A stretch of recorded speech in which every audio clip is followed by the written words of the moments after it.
the data itself is only as useful as the knowledge base of the person who's interpreting the data. So parents, know who you're taking your kids to, know what their background is, and try to find out, how do they diagnose what you're looking for the diagnosis to be differentiated between. Do they have dyslexia? Do they not have dyslexia? If you're taking your child to an OT and you want to know they have any sensory motor problem, make sure the OT has expertise in that area. If you're taking them to a speech pathologist and somehow there's no psychologist in your area or no neuropsychologist, or maybe the speech therapist, the valve fits your budget, make sure the speech therapist has expertise in diagnosing dyslexia, and make sure you know what criteria they're using or following to make that diagnosis. That way you make sure that the funds that you spend are going to give you the best chance for the best outcomes. So we want to talk about, on this episode of Dyslexia Discussions and More, the issue of assessment. Who does it? What does it mean? How do you tease apart the data? And the first data set we're going to look at comes from one of our own clinics, the Morris Center. And the other two data sets one comes from our private Facebook group called Dyslexia Science for Parents, Ask a Brain Scientist. You can post questions there. We'll answer some of the questions throughout the week and whatnot.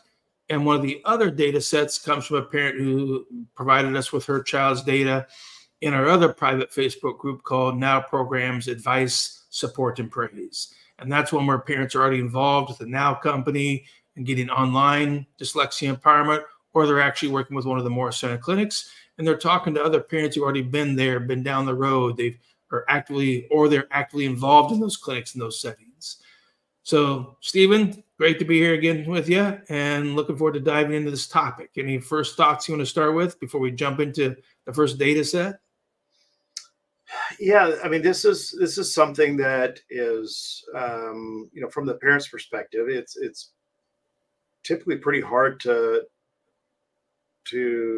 understand and to digest.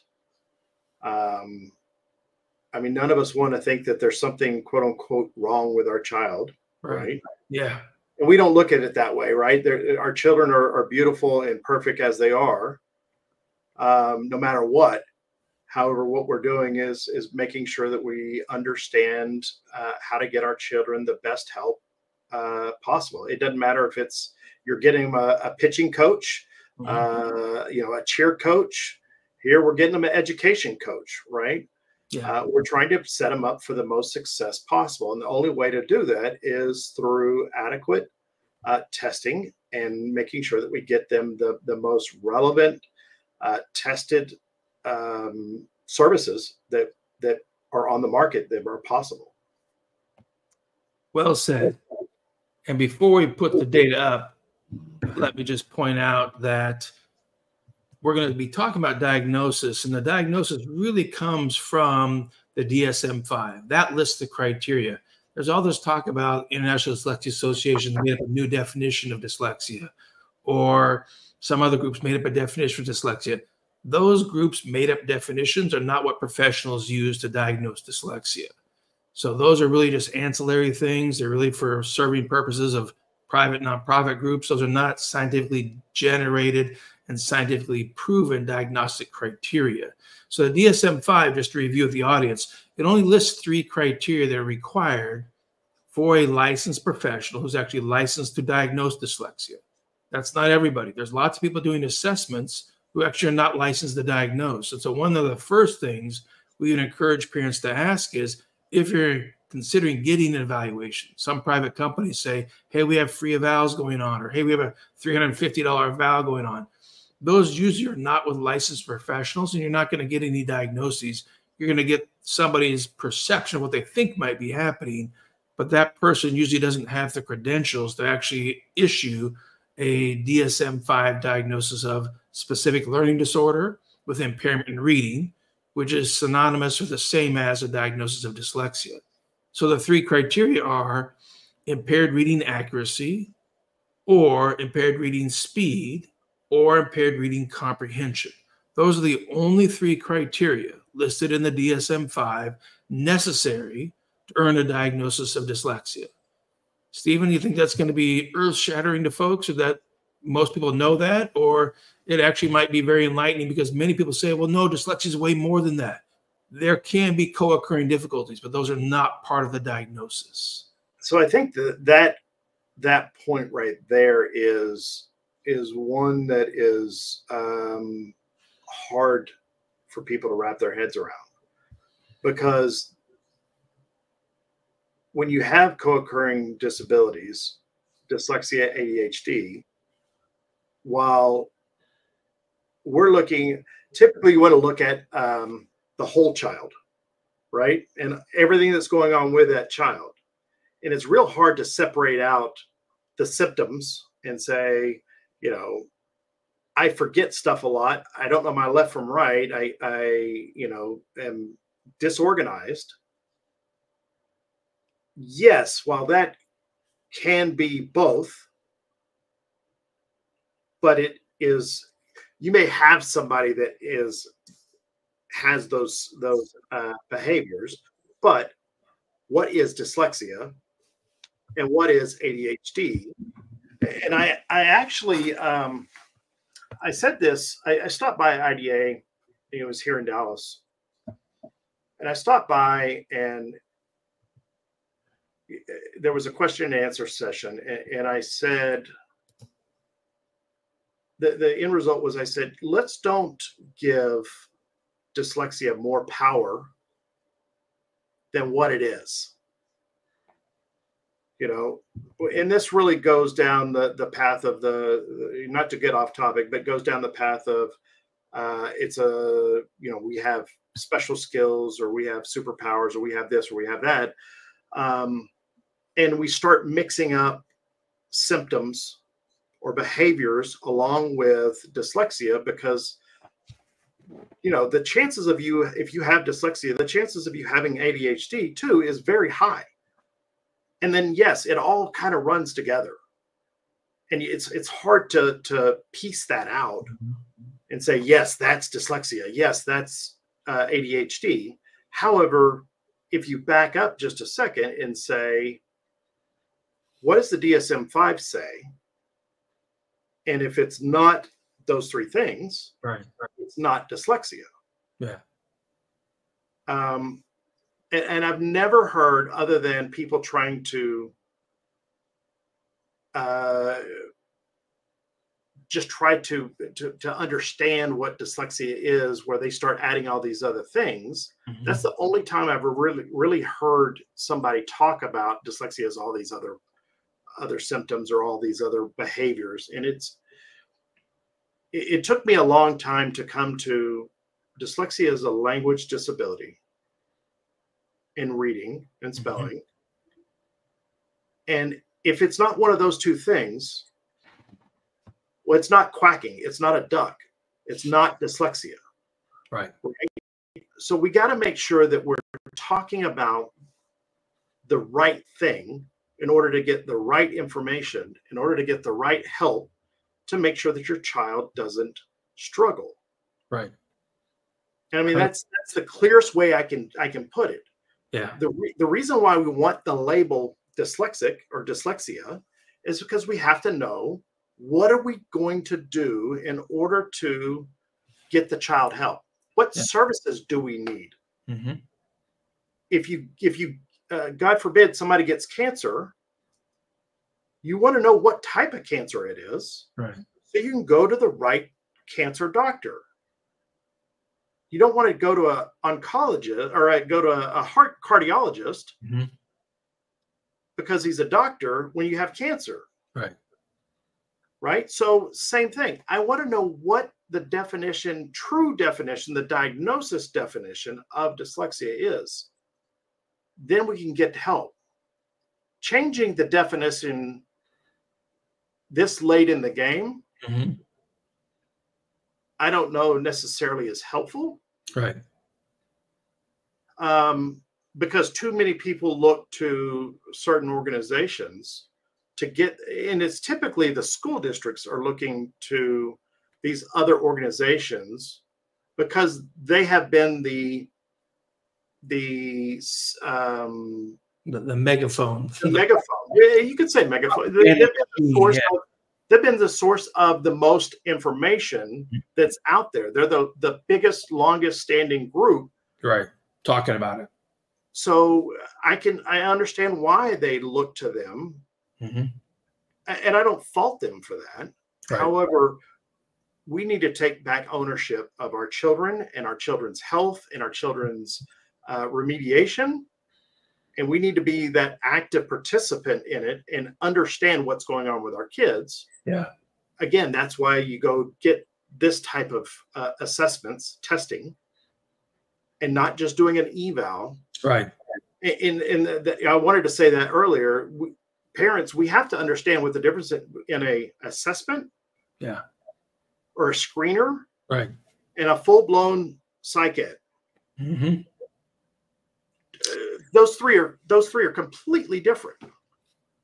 Very different. And then we have, and this is where we as parents have to be the active participant. And it's a hard job. I mean, it was drinking from the fire hose. Yeah. And coming from a dyslexic myself, thinking I knew what dyslexia was, mm-hmm. because I have it. I right. should know what it is, right? And not having any clue what it is, why it is, how it is. Mm-hmm. Then you go down this rabbit hole thinking, okay, well, I'm gonna Google everything possible, and you're up till 4 or 5 in the morning trying to find help for your child. Yeah. Countless hours parents spend, as you did with your sons as well, trying to understand what was going on, as you did with yourself, as your parents did, trying to figure out what they could do to help you. So I think wrapping it back up is to say, look, the DSM-5 is the defining diagnostic manual. It's called the Diagnostic and Statistics Manual. It lists the diagnosis of dyslexia. Any licensed healthcare professional who's licensed to diagnose dyslexia, that'd be a neuropsychologist, clinical psychologist, some school psychologist, speech pathologist. Those are the bulk of people across the U.S. who are licensed to diagnose dyslexia.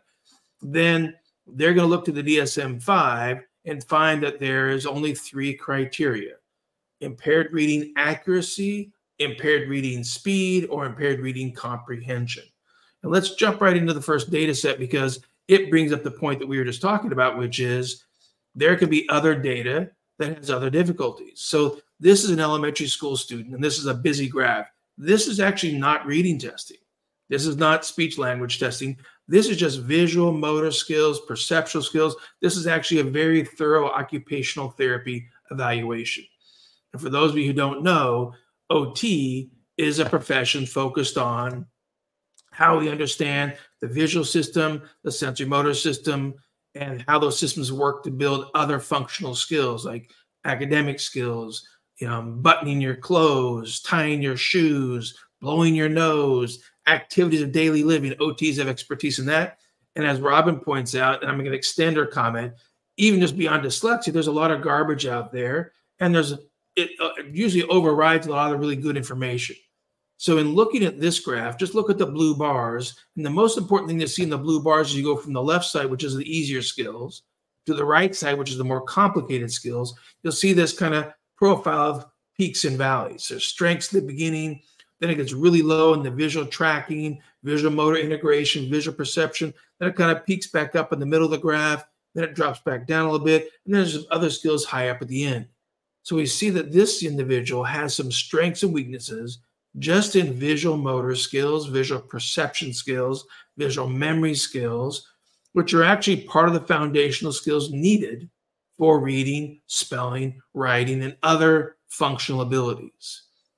So this child met the diagnosis for what's called a disorder of developmental motor coordination. It doesn't really fit the right name of it because it is a OT-related diagnosis, but there's more than just coordination involved in this. That clearly we can see from the data, their visual motor integration, visual perceptual skills are down below the 12th, 10th percentile. And this is a child, and that's why that blue bar is up at the top. IQ is 128 for this child. That means this child's IQ is above the 90th percentile. And the one reason we threw this graph up first is to say, even in sensory motor skills, you can either choose to accept you got what you got and it's not going to get better, or choose what this graph shows, which is The blue bars are before an intervention. The dark green bars are right after this child finished several months of really intensive intervention. And the light green bars are 1 year later. Where are the skills now? Did they all fall down? Did they keep getting stronger? And hopefully you'll see now that most of these scores are now up above the 100 range and pushing to the 120. They're a lot closer to the child's IQ. These are not hardwired skills. Stephen, your thoughts on that? Because I know the OT piece was new for you and most parents when we first jump into what are learning disabilities. Most parents didn't know anything about occupational therapy evaluations. And let me clarify. Again, the DSM-5, 3 criteria for diagnosis of dyslexia: reading accuracy problems, reading speed problems, reading comprehension problems, not visual problems. So we didn't look at this data because we thought vision caused reading problems. We looked at it because visual problems could contribute to other difficulties in academic skills, riding bicycles, using scissors, functional skills in life as well. So, and I know I'm backtracking on what I said earlier, but this is where you can't silo the deficits that a child has when you start looking at, or at least this is my thought, when you start looking at dyslexia and only dyslexia, right? You have to have a holistic look at what's going on with your child for your child to make the appropriate growth to be the best version of themselves, right? So, and you're right. I had no idea that OT did anything other than pencil grips, because that's all we, right. That's what you hear, if you're not in the private sector. Oh, well, your child's going to get about 3 minutes of OT at school once a week, and we're going to give them a pencil grip. Yeah, or handwriting or better letter formation. Right, and then I start hearing that OT can help spelling, and OT can help this skill, and I'm like, look, I don't have time to learn another disability. I just want to know, how do we help my child, right? Mm-hmm. Yeah. And now that I got to go learn what OT does, I can't not go learn it now because I know about it. Right. And real quick, for most parents, if your child is making progress in their decoding skills, and they're getting better at sounding words out because you've been doing intervention, and they're getting better at phonetic spelling because you're doing some intervention, but you don't see their sight word skills getting better, like they're, how do you read the word yacht? You can't sound it out. You got to visually remember, recognize it. Those are more what we call sight words. They're part of the visual memory system of the brain. Some people have now coined a new phrase called orthographic memory. That really is not something new. It's visual memory, but it's visual memory for letters. It's not a special part of the brain that only does that. It's a special part of the network that can be built to focus on that. And then there's also that visual recognition system that we use for spelling. Does it look right? Does that look like how you see it in books? And the brain has this amazing capability of saying, yeah, that could say it and that could say it, or neither one of them's phonetic, but that looks like how I see it in books. It's a recognition system. So if your child's progressing in decoding skills and not progressing in the sight word for reading or sight word for spelling, odds are there's some aspect of visual perception, visual memory, visual recognition, or visual motor skills, how the eye and hand work together to do the spelling, that's interfering with that system building fully. And so we'd encourage you to find a OT in your area who is a sensory integration certified OT. That means they've got a really in-depth knowledge of the developmental hierarchy of how those skills build. But Stephen, let's jump one slide forward. Now let's go to the language skills. And again, this is not the reading and spelling skills. And then some clinics, like what we do at the Morris Center, some parents have questions that are much bigger questions. Like, tell me all the strengths or weaknesses that we understand about my child. Are there other things that are contributing to the difficulties? I see more than just reading and spelling. And many times some kids there's history of clumsiness, there's history of coordination problems, there's history of word finding problems. There might be history of trouble coordinating their mouth to even chew food, and they gag and choke on foods. There can be trouble not aspirating liquids. The liquid gets to the windpipe before it gets down to the esophagus. That's problematic. Those are other subtle developmental signs that there's more than just academic skills that are struggling to develop. There's some sensory motor or language skills. So this is that same student. Again, remember the blue bar at the top is this student's potential is about 90th percentile.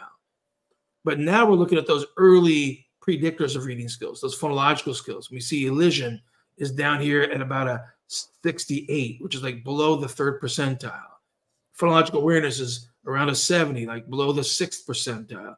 These early language skills that are the #1 predictors of your reading and spelling skills, those are really, really low for this student, yet his IQ is around above the 90th percentile.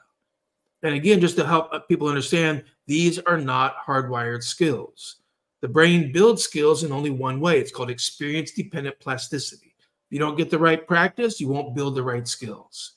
So you've got to get you the right instruction. And it's not going to be a phonics program, because in no language in the world, you learn the letters and reading and spelling first, and you learn how to speak the language second, and how to perceive the sound second, or how to know how many sounds are in the word second. The speech skills always precede the reading and spelling skills. So that's why this eval really helps us identify.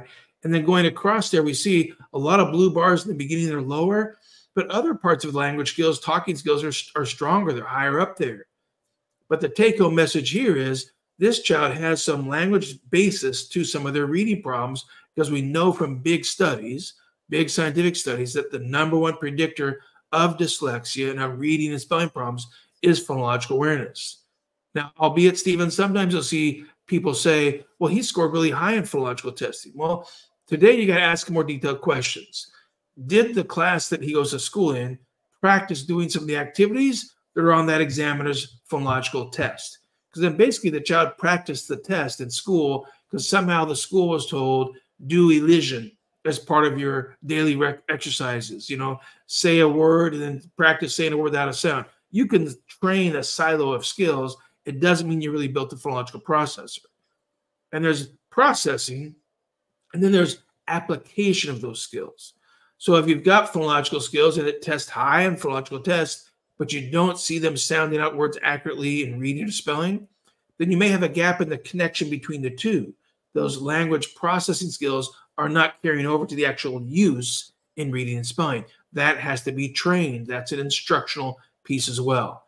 But again, Stephen, this student shows low blue bars in the beginning for many skills. The dark green are where they got after about 4 or 5 months of really intensive training. And this student went to a Morris Center clinic. And then the light green bars are where's the student 1 year later. And look at that first bar. It goes from like a below a 70 to an 80 to a year later with no more intervention. This student is now at a 110. This student's at about the 80 to 85th percentile in phonological skills, which means we built the wiring, you built the processor, and more practice builds the skills. So let me. This was a question that I had somebody call, and we were having a long discussion. And this is something that is out in the marketplace now with one of the big dyslexia programs that are out there, and they talk about fading skills. Mm-hmm. So can you, I don't want to get off track, but I know that this is an important question, and there's a lot of parents out there that want to know this. When you go through said remediation, whatever it is, whatever program it is, now they're saying there's about a 4 to 5 year shelf life or degradation, I guess, that those skills can reverse after remediation. So, I mean, just to show what I said, I believe at that point, this is a practice makes perfect type of scenario, because the more you do it, the better you get, right? You're building that fluency, you're building that automaticity of the skills that you get. So, but also if you go back to, if the program that you're using is really, they're delivering splintered skills. And that's really what you were talking about just a few minutes ago. Mm-hmm. When you have a child that may have tested really good in phonological awareness, but in this other application piece of it, they're not able to do it. Right. Well, they're getting splintered skills. They got some PA, phonological awareness training or work in the classroom, but not enough to really solidify that skill. So they kind of know how to do it, and they could test it and look good, but application, they're not able to do it at all. So what's your take on the degradation or the fading of the remediation that or skills that happen after remediation? If you see remediation stop and the skills start to decline, then you really actually didn't have a remediation of how the brain was processing language or processing reading or processing for speaking or even processing for spelling skills. You've been practicing some very scripted, siloed activities. As long as you keep practicing them, you'll keep that skill at a little bit higher level. But as soon as you stop practicing, the skills go away because you only built those skills by just daily review, daily review. It's kind of like saying, if you cram for a test and you cram day for a test, you take the test and then you stop cramming, you forget most of that information because you really never had a real conceptual knowledge of that information. It wasn't connected to your own personal experience. It was just something that you actually memorized over a period of time. Right. So interventions that are more splinter skill interventions that like train one skill and then train another skill, and we're gonna do a little bit of this, we're gonna do a little bit of that, which is why most dyslexia tutoring takes years and years and years, because they're really just trying to do multisensory memorization. Multisensory memorization of letters and sounds, which is true of most of the OG focused phonics programs, that is not a developmental approach to changing phonological awareness, to changing decoding of skills, or decoding of words, to changing accuracy of reading skills. There's a developmental hierarchy that you go through when you do a developmental program that isn't actually multisensory neurodevelopmental. It means you're using the multisensory skills that the brain typically uses when someone doesn't struggle to read and spell. Let me rephrase this in a different way. If I ask a group of educators, is multisensory education more effective than not multisensory education? Now, almost 99% of the time, they'll always raise their hand and say, yes, it's more effective. I say, okay, so then from that context, if I have kids shake their leg while they do a phonological activity, they're going to get better at that phonological activity because I'm giving them multisensory input. I'm giving them some leg input plus some, auditory input, and those are two senses working together. And they'll be like, well, no, that's not going to help. I said, well, but it's multisensory. So that just helps clarify that it's not any multisensory input. It's multisensory that's developmentally appropriate, meaning phonological awareness is part visual, it's part acoustic, it's part mouth movement, and it's part perception, the sensory part of the mouth movement. Those four parts are the developmental multisensory inputs that build that phonological awareness.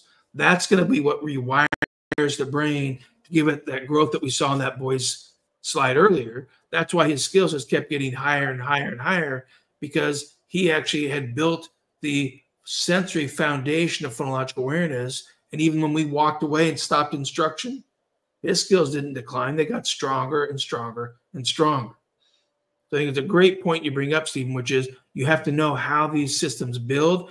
This is why folks like myself, as a neuropsychologist, is trained in developmental neuropsychology, trained in adult neuropsychology, trained in geriatric neuropsychology, trained in neurorehabilitation, rebuilding the brain after brain damage.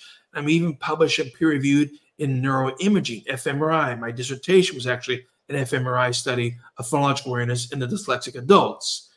When you extend your knowledge base beyond just one population, across multiple populations and across multiple age groups, the goal for my training was really understand how this system builds, what it can look like when it doesn't build fully, and what do you do about it when it doesn't build together.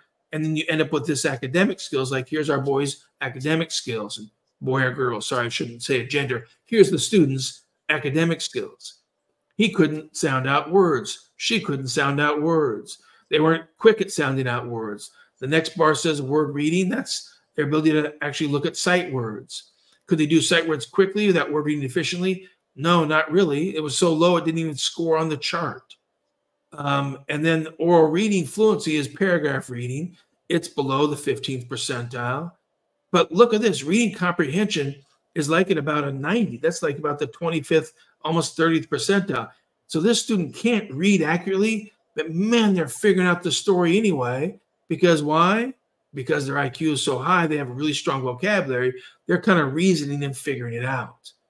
But when you give them a comprehension test like this next one, the oral reading index, where you actually don't let them have the book out and you don't let them look at the questions, you make them read it and then you take it away and you give them verbal questions, then comprehension drops dramatically because they can't compensate for it. They can't go back and find the answers. They really had to be understanding it while they're reading it. And these students were working so hard to read, there's almost no brain power left to focus on comprehension.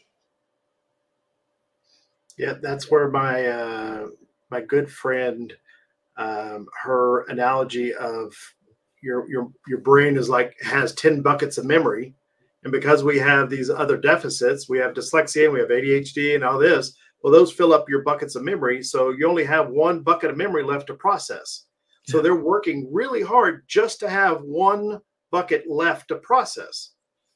So that's why we're going through the remediation to empty those buckets. So again, you can be the best version of yourself. You can be at that 128 or as close to that 128 point IQ, because we know that's how smart you really are. Right. And that's why it's so frustrating when you hear, but you're so smart. Yeah, exactly. As if that should be enough.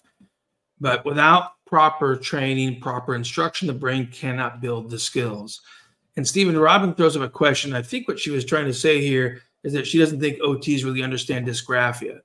And I would say that depends on who you've been talking to that's an OT.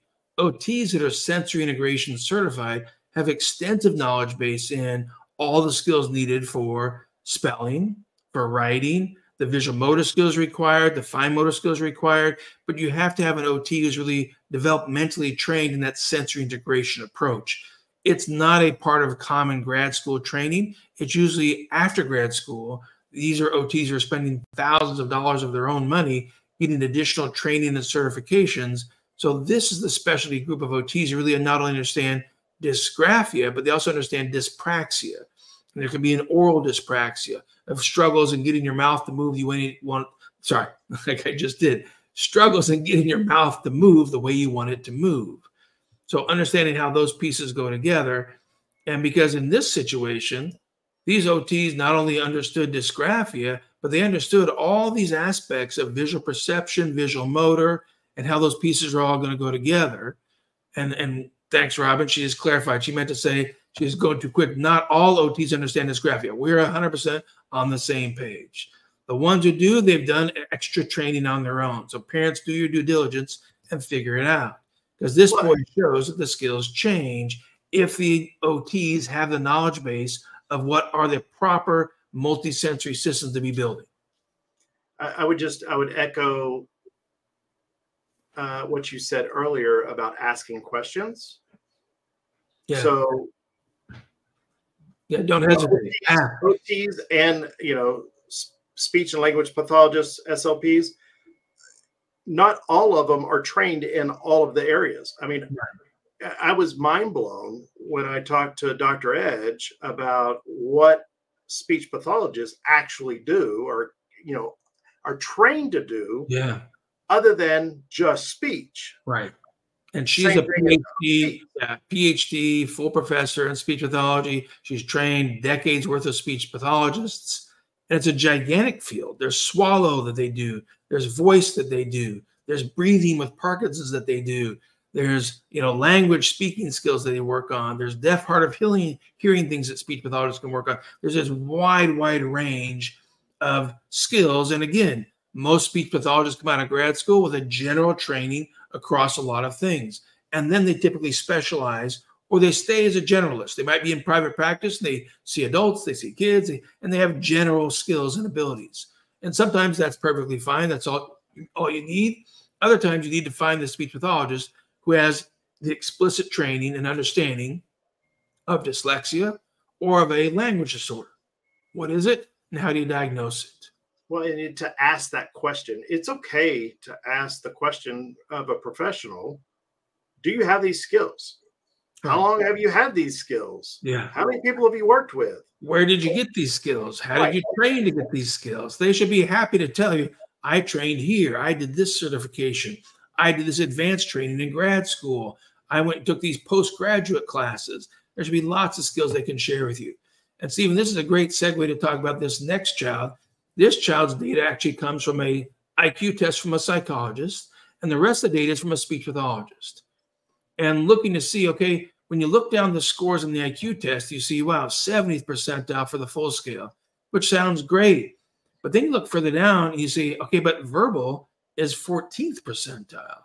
And visual spatial is 99th percentile. For those who don't understand, that means this child outperforms 99% of kids this child's age in visual spatial skills. That's a rock star in visual spatial skills.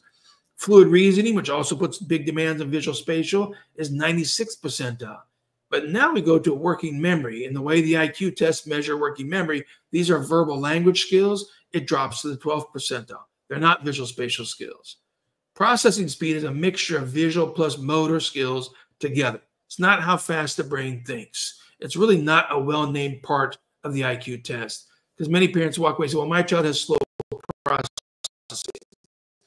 This test doesn't diagnose that. This test is actually giving the child pencil and paper, visual motor activities. They have to draw things really quickly, really fast, in order, very clear attention, focus. It's actually more of an OT test than it is how the brain is processing information.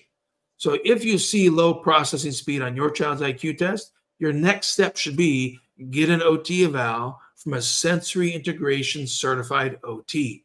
Because odds are part of those visual motor skills that interfere with your child's performance on the IQ testing is due to OT-related deficits that OTs who are SI or sensory integration trained and certified know how to strengthen.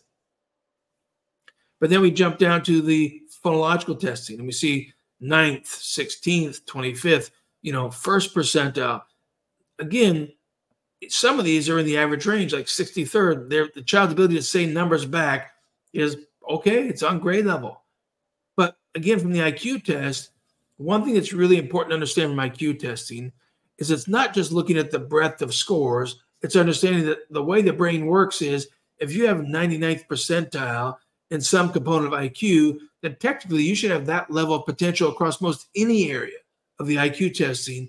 And if they're low, like 99th versus 12th, those are the two ends of the spectrum.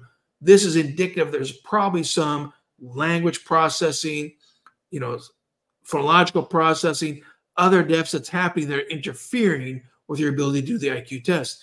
And then thus the IQ test is not very accurate. So then you want to know, okay, if you got 96th and 99th percentile, then we should expect to see your phonological processing around that 90th percentile. You can't outperform your IQ, and you don't want your kids underperforming either. So the other testing that was done for this child was a spoken language measure. Speaking skills we call expressive, listening skills we call receptive. And this test says this child's receptive language skills were the 19th percentile. Expressive language skills were 25th percentile. Below those composites are the subtest scores. And some of the subtests are in the 16th, the 9th, and this child's ability to understand stories told to them verbally. Just listen to the story, I'm going to tell it to you, and they ask them verbal questions are at the 9th percentile. So this tells us that without even getting to reading and spelling, this child is not processing verbal language anywhere close to their IQ potential. And I should have pointed out one thing, Stephen. On this IQ test up here, it's got something called the GAI. When you see these huge gaps, like 90th percentile or 96th percentile versus 12th, we know the IQ score is going to be skewed because there's some really low performing composite scores. So the IQ test is designed to try to help accommodate for that. And that's what it does with the GAI, which kind of throws out some of these low performing scores to get a better estimate. And this says this kid's IQ is at least 84th percentile. That means we should be looking for every test from this point forward to be as close to the 84th, if not the 90th percentile, as possible. So then we get to language skills. We see most of them are nowhere near 90th percentile. That raises the question of, does this child have a language disorder? Because they're not really processing spoken language, anywhere close to their IQ. So I don't want to get off track here, but this is something that we deal with in the advocacy world all the time. When you see scores like this, and I'm talking about from the school districts, if that was put in front of a parent, I can tell you the next words would be, your child doesn't have dyslexia because there's not a strength and weakness model. Now, yes, you have a strength in your IQ is up here, but when you start looking at each of the skills, yes, there's one that's in the 63rd word structure. And on the other, on the C-top, there was one, I think it was 63rd, but everything else is, below average. So at that point, typically they say, your son or your daughter doesn't have the skills necessary to do these type of, doesn't have the ability to do these skills. So can you speak to that piece of it when you see this and the school district sitting across from you with your first FIE? Yeah. And they say, well, look, you don't have strength and weakness model. Your child doesn't have the appropriate abilities for these activities. What does a parent say? I think what you're really getting to, Stephen, is you really want parents to know that, one, schools do not diagnose. Two, schools are not developmental treatment centers. They have no idea how to treat developmental disorders. They don't have developmentally trained staff. They're content delivery centers. Schools are designed to deliver the content of history, deliver the content of science, deliver the content of, music, math, those kind of content focused areas. And this is not a content problem we're looking at. These are processing problems. How's the brain processing phonological information? How's the brain processing spoken language information? So you're going to want to get to an independent evaluation as quick as possible, because the schools aren't going to diagnose. They're looking to categorize. Does your child fit a category of services? And so sometimes schools will tell parents, so we did the testing and your child has characteristics of dyslexia. And many parents may not know that that's about all the school can say. They can't diagnose dyslexia. And so you're possibly not going to qualify for services because they're not diagnosing it. And you want to get that independent evaluation as soon as possible, because that professional, if they're a licensed clinical psychologist, a licensed neuropsychologist, or a licensed speech pathologist, those are the most common professions who will be diagnosing dyslexia, and their state-given license that they earned and they took exams to acquire gives them the authority to diagnose. Other educational diagnosticians, dyslexia specialists, they have all these great titles. They're not licensed to diagnose and they can't give you diagnoses. So you're wasting time sometimes getting evaluations from these folks who don't have the advanced degrees and the authority to diagnose. And then those diagnoses help you then better advocate for what services the school should provide to provide FAPE to your child, that free and appropriate public education to build these weaker skills into strengths. And on this kid, Stephen, at the bottom, you see down here, this is the test of word reading deficiency. Sight word deficiency is how fast can he read sight words? Well, 6th percentile. Next one is how fast can he sound out nonsense words? How fast can he read voop and zif and thoith and the words that are phonetic, but you can't really memorize them because you've never seen them before. And he's now at the 1st percentile. And then you look at other skills, you see, and actually the spelling skills are at the 3rd percentile. His knowledge of memorized words without any speed is 1st percentile. And overall, the literacy skills are around the 1st percentile. And then this next test, the GORT, this is a measure of paragraph reading. And we see everything is below the 3rd percentile. But Stephen, these are the diagnoses this parent was given. Phonological disorder. And the report actually says this child does not meet criteria for a diagnosis of dyslexia because they haven't received adequate intervention for dyslexia yet. It's like, well, but wait a minute. You shouldn't be getting dyslexia intervention unless you've been diagnosed with dyslexia. And nowhere in the DSM-5 does it say that the professional should withhold a diagnosis if the child hasn't had specialized intervention yet.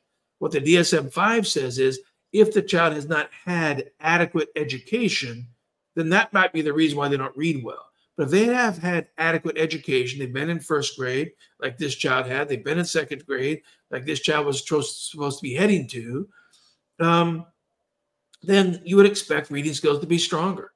And in this child, they're not. So while this professional chose not to diagnose dyslexia, that's very controversial. And other professionals would probably say, if you can't read and you can't spell below the first percentile, how more severe do you need to be diagnosed with dyslexia? What's funny is I hadn't even seen this part of the chart, and I actually said they're going to say that this child doesn't meet dyslexia. Why? Because I heard it over and over and over again. Right. So in this situation, we'd encourage this parent to get an evaluation from somebody else. But this is a prime example of how parents ask the professional ahead of time, what do you use as your criteria for diagnosing dyslexia? Are you using the DSM-5 criteria? And some people say, well, I know what that is, but my view is I think this, this, and this. Okay, you might want to look with someone who actually is more able to adhere to the really true scientific criteria of how to diagnose dyslexia. We don't want people making stuff up. We want people giving you their own diagnostic manual that they've created in their own mind because they've been in practice for 40 years. That's not enough reliability to make sure that you're going to get the right information, that your child's going to get the right services. Because the biggest injustice in this situation is this child would not be being qualified for services. Because of phonological disorders means they have articulation problems. They have trouble with their L's and R's, trouble with their W's, their K's and G's might be mixed up. And that's not going to change this child's reading skills. And this child can't read. This child does not have the phonological processing skills. So that we don't have enough information on how to put that together. So thoughts on that one, Steve? So many thoughts. I mean, this is typical of what parents face when they initially get, and look, when you start to believe that your child is, or you realize that your child is struggling at that younger age, well, the first place you're going to look is the school. I mean, most parents aren't going to run out and spend, $3,000 to $10,000 on a psych ed, or whatever the cost is, to get that level of testing, when the school districts say, hey, we can test. And look, even if the school district or you do go out and spend that money on that level of testing, a lot of times the school districts don't accept that testing anyway. They say, no, we have to do our own testing. And, like I said, I've seen it time and time again that if that was the scores that came back, they would say that your child's not dyslexic. They are LD. They're they don't have the skills to learn to read. They don't have not even the skills. They don't have the ability to do these. So yes, I mean, it's frustrating at best, or at least, because that your child is suffering. That all you're trying to do is stop the pain for your child in this educational environment, and you're just asking for help. You're asking for somebody, please, somebody, just point me in the right direction, because my child is struggling out here. I have an analogy all the time that you don't try to teach a drowning person to swim. And that's what our school districts do a lot of times, is they're trying to teach a drowning person to swim. No, you pull them out of the water, you dry them off, then you teach them to swim, and then you put them back. So I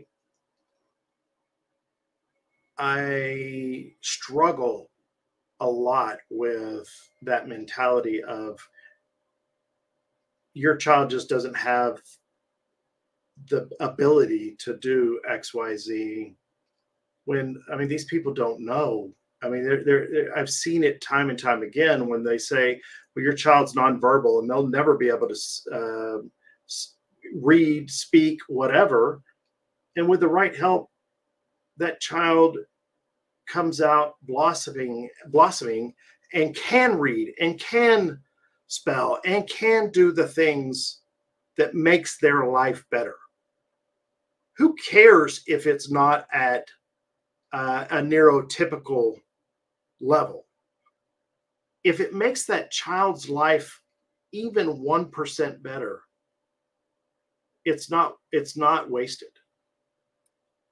However, we're not going to be okay with 1% because we know that your child is smart. We know that your child does have the ability.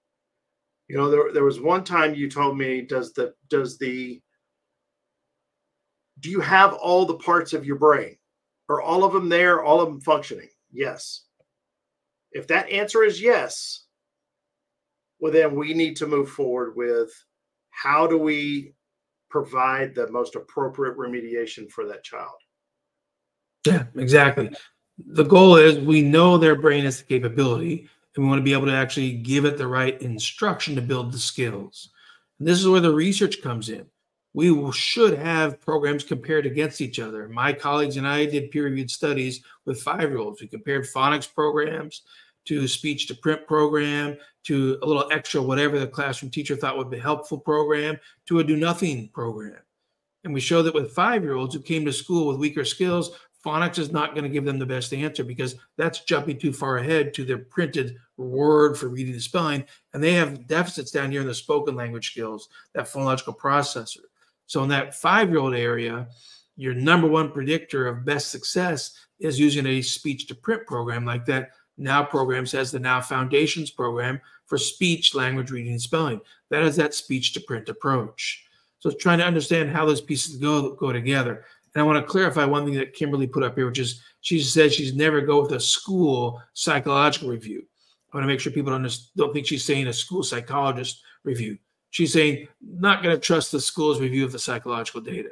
Schools are very much, focused on their own, what they want to accomplish, not really what might be best for your child. You have to be the advocate, or you have to hire an advocate to get you on board to help do that.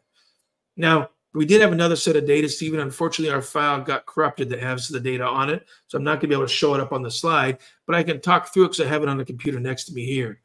And let me throw up this other comment from April 1st. Yeah, schools overuse composite scores because composite scores, they just actually minimize the differences. They minimize the difficulties the kid has. So you really want to use the subtest scores to look at each explicit skill. And that's like on the CTOP, phonological awareness is a composite score. It's got several subtests combined together to make that score. But the number one subtest that's scientifically proven to be most predictive of reading skills is not the composite score, it's the elision subtest score. So when you know the data behind the tests and the data behind the measures, then we're much more likely to get the better data. So I know we got like 5 minutes, we're pushing the envelope here of time, but let me give you this other kid's profile. This other student has a comprehension index on the IQ testing in the 81st percentile. Their visual spatial skills are at the 63rd percentile. Their fluid reasoning is the 34th percentile. And then on visual motor testing, which is usually done by OT, but sometimes by a psychologist, comes in at the 27th percentile. This is that same profile. They're doing better on some visual skills, but when it's visual plus motor, the performance starts to drop, and they're not as strong as they were before. So with that in mind, we look at this child's skills, and his or her reading skills were about the same as the other child. The standard score was 71 for word reading, which when you break that down, their decoding skills were a 77, which is like around the 5th percentile. Their reading comprehension skills were like about the 10th percentile. Spelling skills are like about the 12th percentile. And their passage reading skills, 5th percentile. So these reading skills on this second child are very similar to the first child, and they're only about a year or two apart in age. And guess what? This child was diagnosed with dyslexia. what's the difference? It's not the scores that are different. It's the professionals doing the testing. This one was the testing and evaluation done by a pediatric neuropsychologist who had a broader understanding and actually just really adhered to the literal language of the DSM-5. You don't have to have tried intervention before you should diagnose dyslexia. It's the reverse. If they've had traditional educational exposure and the school's reading curriculum is not working and the testing shows they can't read, those are the grounds for diagnosing dyslexia. So there can be other factors too. If a child actually also has some social emotional difficulties, some peer interaction difficulties, you could have dyslexia and also have autism. There's other testing that helps tease that apart. The ADOS is one of those tests that really helps decide, is this enough of a data set to meet the criteria for autism? Or is this really just a child has language processing problems and they have some visual memory problems or motor problems, and they're going to miss the facial skills, miss the visual recognition skills, and they won't have all the data there together. And so they're missing the facial expressions. And so that's interfering with their peer relation skills. So it's really important to tease apart how certain behaviors can look like autism, but it may be due to other causes than autism. Sometimes those behaviors all fit the criteria. There's 7 cutoff criteria in the ADOS. The kid meets 7 out of 7 or 5 out of 7, and they meet the criteria for that autism diagnosis. But other times there might be 3 or 4 of those criteria, and you want to look and see what might be the other reasons why the child is struggling. Is there an anxiety disorder? Is there difficulty with phonological processing? Is there difficulty with aspects of visual motor skills, visual recognition skills, the other pieces that I just talked about? So it's trying to understand how all those pieces go together and make sure that we're comparing and contrasting. And this is what the professionals are trained to do, which is differential diagnosis. You compare and contrast all potential causes and see what data really supports the diagnosis. Because you would hate to misdiagnose somebody with autism who actually has a sensory processing problem and a language disorder, because the treatments are going to be different for that than a child who truly does have autism. So the data is the piece of what we're trying to tease apart and understand, how does the data show where we're going and what we're trying to do? How does the data meet the criteria for diagnosis? And how does that guide our choices of interventions and choices of treatments? So with this child, again, I want to bring up that issue of processing speed on the IQ test. This child's processing speed was 18th percentile. Well, 18th percentile is a huge contrast to 81st percentile for their verbal comprehension index on the IQ test. And again, that is not a measure of how quickly the child thinks, processes information, or reasons.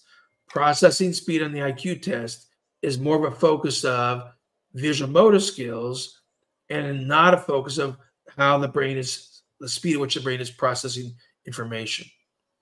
So our goal is to understand how much of this is dyslexia, how much of it is sensory motor difficulty, how much of it actually might be language processing, and who or where are the right places to get the intervention. And again, what intervention is not popular, but what intervention is actually peer-reviewed to be most effective. Those are differences in the choice parents have as well. So look, I want to take this question from Angela, because it's pretty close to home. I was identified in the 3rd grade in 1983, and with dyslexia and ADHD. And yes, it was rough in school, but learning is more than school. Yeah.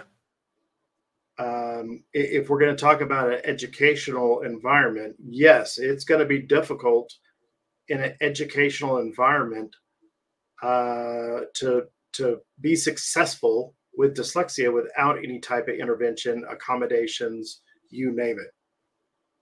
However, does that in any way, shape, or form does it say that they're not intelligent and that they're never going to be able to learn anything. Look, I'm a business owner. I started my own business, my own company, IT business at the age of 24. I dropped out of high school because school had nothing for me anymore other than frustration. Mm-hmm. So again, once you have the label, if you want to call it the label, Sure. identification. So once you understand what the problem is, now you're off to the races, because now we've identified it. Now we can go out and find the appropriate help and appropriate remediation. So then you can do all the great things that you know that you can. I mean, after remediation, I got to tell you, I finally believed that I could be anything that I ever wanted to be. You hear that all the time. You can be anything you want to be growing up. Well, now that I'm able to read and spell, you are absolutely correct. And now I know that I could be and can be anything I wanted to be, do anything I wanted to do any job that I wanted to do. So please, please, please understand that, and explain it to your children also. Just because you get the dyslexic label or identification just means you're dyslexic. Right. So don't allow it. Again, don't give dyslexia more power than what it is. 100%. And Stephen, I think what's important to point out, what Angela was talking about, was I want to make sure it's really clear that just because you have a diagnosis of dyslexia, that does not mean what's now popular in, pop psychology, to say, oh, your brain works differently, you learn differently. The science says that's not true. Because if that's true, then this boy's data right here wouldn't exist. He came in with really severe deficits on those first 4 or 5 bars. That's all phonological skills.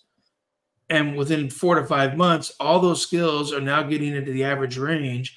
And a year later, with no more intervention, he's now rocking all the phonological processing skills. There are even one of them is even above the 90th percentile in reading comprehension and phonological processing, getting closer to the 80th percentile. So it's not that the brain is hardwired to struggle to learn. It is that if we don't get the right type of intervention, you won't make the weaker skills stronger, and you'll be left with deficient skills. Those deficits will interfere with the ability to learn over time. So that diagnosis of dyslexia will mean that you will struggle lifelong if you don't get evidence-based instruction that has been proven to change the weaker skills into strengths. Sadly, that's the majority of students with dyslexia, and that's the majority of adults alive today who are failed by the school systems globally, not just in the US. Sadly, this is not just a North America problem. This happens around the world, where schools are not providing students with instruction that's been tested and proven to be highly effective. And consequently, we have decades of students who've been failed by the schools using very poor interventions and very poor remedial methods as well. And it's not the teacher's fault. The teachers are doing what they were taught in the universities. It's a bigger focus on the universities for failing to move the profession of education into an evidence-based profession, which means your physician doesn't give you medications that have been tested and proven to be highly effective. If the physician mixes a few chemicals and gives it to a patient, there's one name for that. It's called medical malpractice. If the special ed teacher randomly tries a few things and guesses and hopes it might work, that's called standard of practice. But it's actually no different than the malpractice in medicine. You're guessing, and students do not deserve to be guessed or randomly trialed or serve as guinea pigs. We have to move education into an evidence-based profession where the methods that they're being given aren't just ones that are popular, pushed out by a nonprofit or pushed out by some special self-interest group or special interest group. They have to be ones that have been proven by peer-reviewed scientific research to be highly effective. Then we see our students, our children, our teenagers, our adults, like you, Stephen. You were 45 before you actually changed your phonological processing skills. You went online with the Now Programs company, and we rebuilt all your phonological processing, empowered your decoding skills, empowered your spelling skills, and now years later, you just keep getting stronger and stronger with no more intervention. It's not age limited in when this can be done. Absolutely.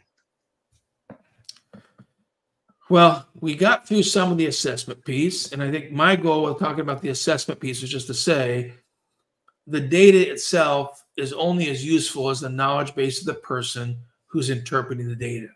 So parents, know who you're taking your kids to, know what their background is, and try to find out how do they diagnose what you're looking for the diagnosis to be differentiated between. Do they have dyslexia? Do they not have dyslexia? If you're taking your child to an OT and you want to know they have a sensory motor problem, make sure the OT has expertise in that area. If you're taking them to a speech pathologist and somehow there's no psychologist in your area or no neuropsychologist, or maybe the speech therapist, the valve fits your budget, make sure the speech therapist has expertise in diagnosing dyslexia, and make sure you know what criteria they're using or following to make that diagnosis. That way you make sure that the funds that you spend are going to give you the best chance for the best outcomes. That's really my take-home message with understanding assessments. We're going to do this assessment piece again, Stephen. I think it's really helpful to say we'll put another call for data from parents, and thank you to the two parents who shared their kids' data with us. We could talk through it. Apologize to the second parent. We couldn't get your child's data up on the screen.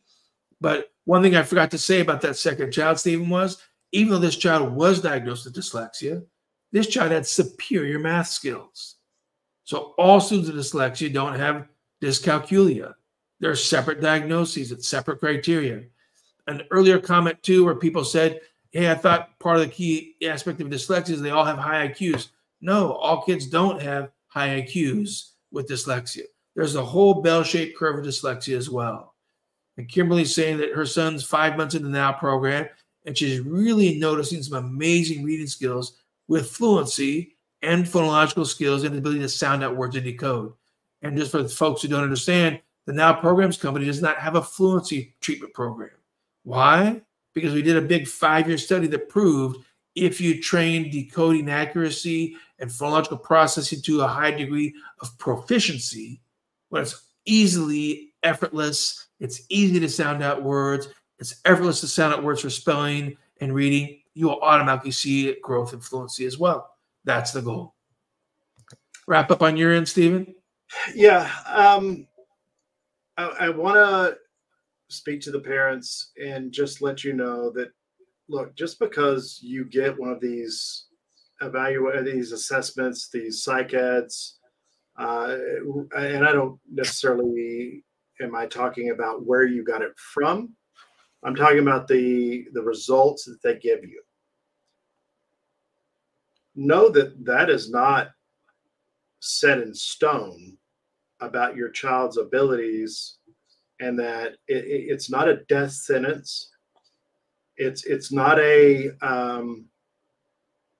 it's not something that tells you your child's, it's not a limitation on your child's ability to learn or grow new skills. I mean, I'll tell you from my own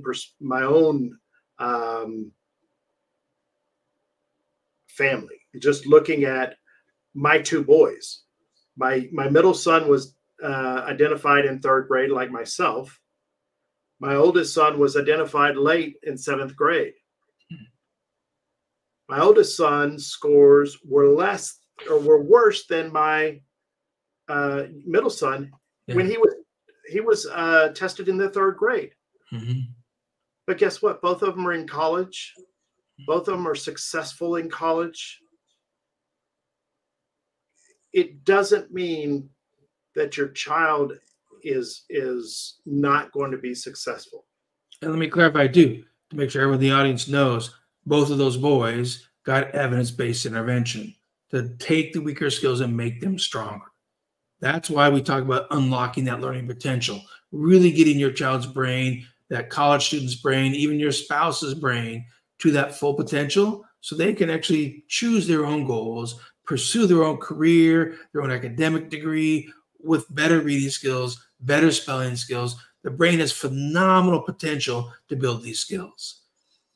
Stephen, thanks for the thoughts on this one. It's always great to go back and forth between the brain scientist, the advocate, the parent perspectives.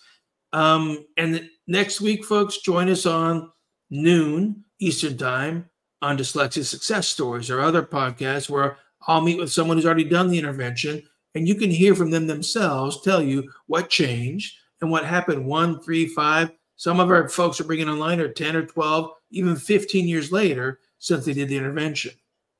And join our private Facebook groups. That's a Dyslexia Science for Parents, Ask a Brain Scientist.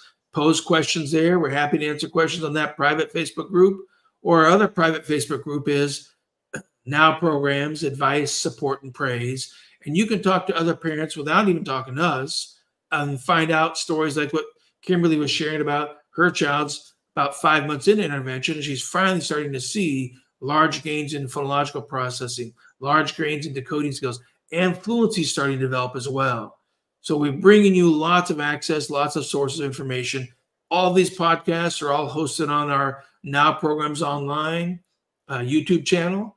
They're always accessible there, and they're actually also archived on the different social media platforms of Facebook, LinkedIn, and other areas where they're actually live streaming these podcasts. Thanks again, everyone. Keep pushing for your kids to get the best chance possible, or your college student or your spouse. And join us again next week at Dyslexia Success Stories. And in 2 weeks, we'll have another dyslexia discussion and more. Thanks again, Stephen. Everyone have a great weekend. Have a great weekend. Bye.